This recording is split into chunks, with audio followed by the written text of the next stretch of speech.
भगवती नाम की एक नगरी थी। उसमें एक राजा राज्य करता था। राजा बहुत ही धर्मात्मा आदमी था।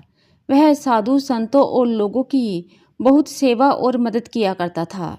वह बड़ा ही न्यायप्रिय राजा था। उसके पास एक मणि नाम का तोता था।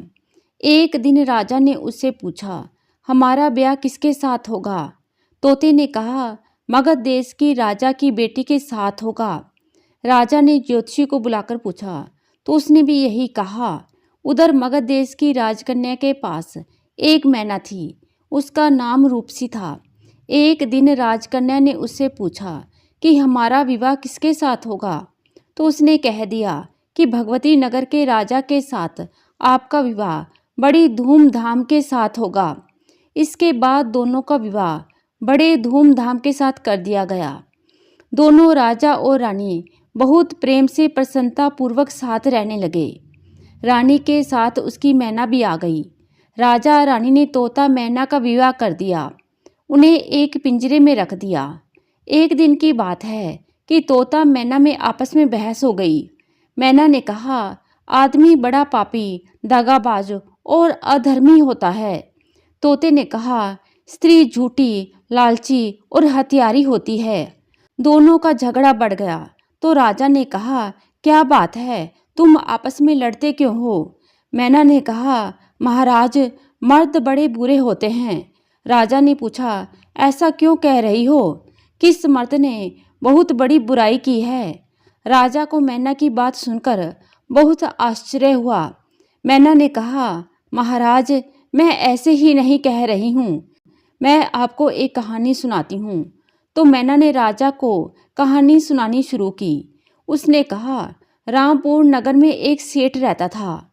बहुत दिनों के बाद उसके घर एक लड़का पैदा हुआ।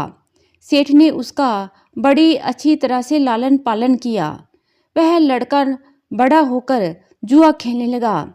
इस बीच सेठ मर गया। लड़के ने सारा धन जुए में खो दिया। जब पास में कुछ न बचा तो वह नगर छोड़कर चंद्रपुरी नामक एक नगरी में जा पहुंचा। वहां एक हेमगुप्त नाम का साहूकार रहता था। उसके पास जाकर उसने अपने पिता का परिचय दिया और कहा कि मैं जहाज लेकर सौदागरी करने गया था। माल बेच धन कमाया, लेकिन लौटते समय समुद्र में तूफान आ गया। जहाज डूब गया और मैं जैसे तैसे बचकर यहाँ आ गया। उस सेठ के एक लड़की थी, रत्नावती। सेठ को बड़ी खुशी हुई कि घर बैठे इतना अच्छा लड़का मिल गया। उसने उस लड़के को अपने घर में रख लिया और कुछ दिन के बाद अपनी लड़की से उसका विवाह कर दिया। वे दोनों वहाँ रहने लगे। अंत में एक दिन वहाँ से विदा हुए। सेठ ने बहुत सा धन दिया। रास्ते में जंगल पड़ता था। वहाँ लड़के ने स्त्री से कहा, यहाँ बहुत डर है, तुम अपने गहने उतार कर मेरी कमर में बांध दो। लड़की ने ऐसा ही किया। इसके बाद लड़के ने कहारों को धन देकर डोले को वापस कर दिया और दासी को मारकर कुएं में डाल दिया।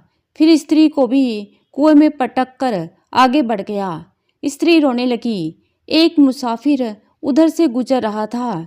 जंगल में रोने की आवाज़ सुनकर वह वहां आया। उसने कुएं में झांक कर देखा तो वहां एक स्त्री जख्मी हालत में कुएं में गिरी पड़ी थी। उसको निकालने के लिए उसके पास कुछ नहीं था, तो वह जंगल से लताएं लेकर आया और कुएं में डालकर उस स्त्री को कुएं से बाहर निकाला और उसे उसका पता पूछकर उसके घर पहुंचा दिया। स्त्री ने घर जाकर माँ बाप से कह दिया कि रास्ते में चोरों ने गहने छीन लिए और दासी को मारकर मुझे कुएं में ढकेल कर भाग गए। बाप ने उसे ढांढस बंधाया और कहा कि तू चिंता मत कर, तेरा स्वामी जीवित होगा और किसी दिन आ जाएगा। उधर वह लड़का जेवर लेकर शहर पहुंचा। उसे तो जुए की लत लगी थी। वे सारे गहने जुए में हार गया। उसकी बुरी हालत हुई तो वह फिर बहाना बनाकर कि उसके यहाँ लड़का हुआ है, फिर अपने ससुराल चला गया।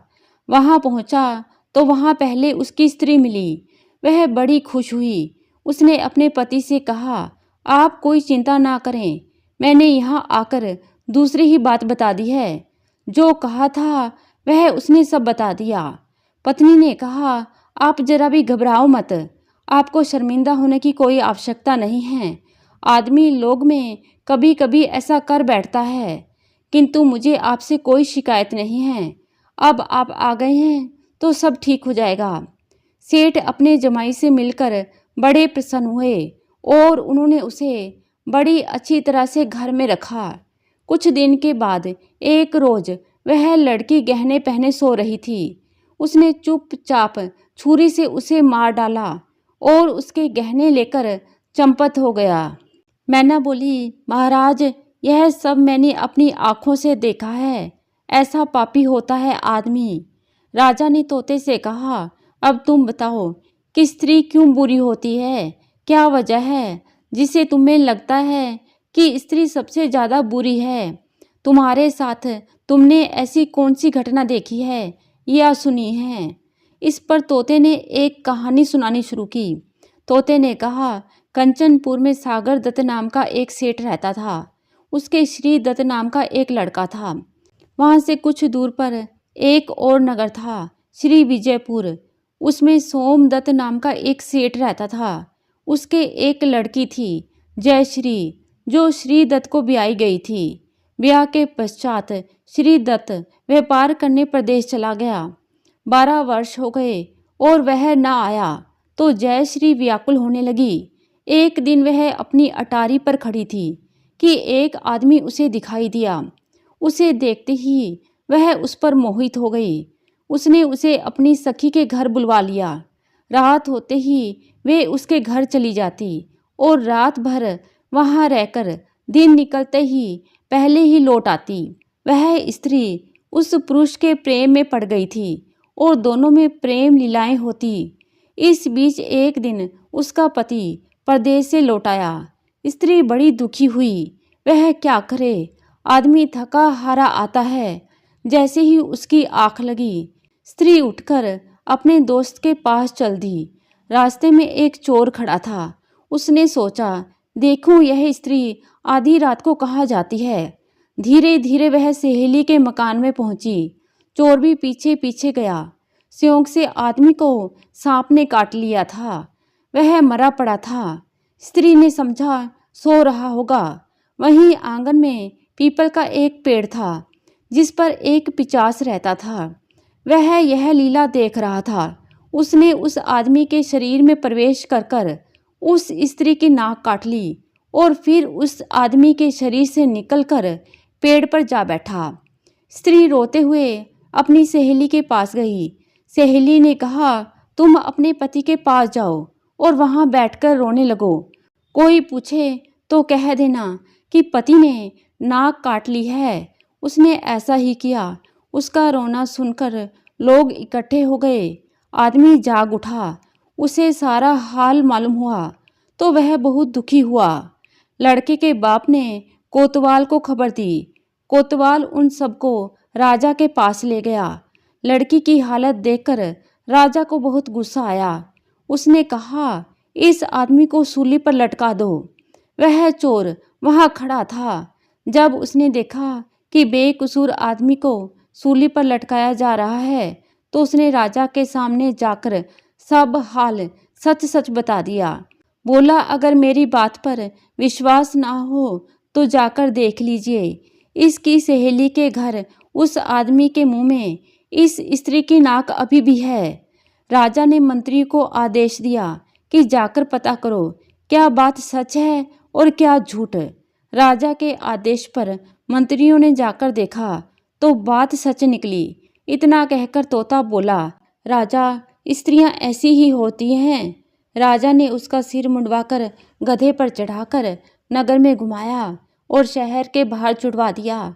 यह कहानी सुनकर तोता बोला, राजा बताओ कि दोनों में ज्यादा पापी कौन है?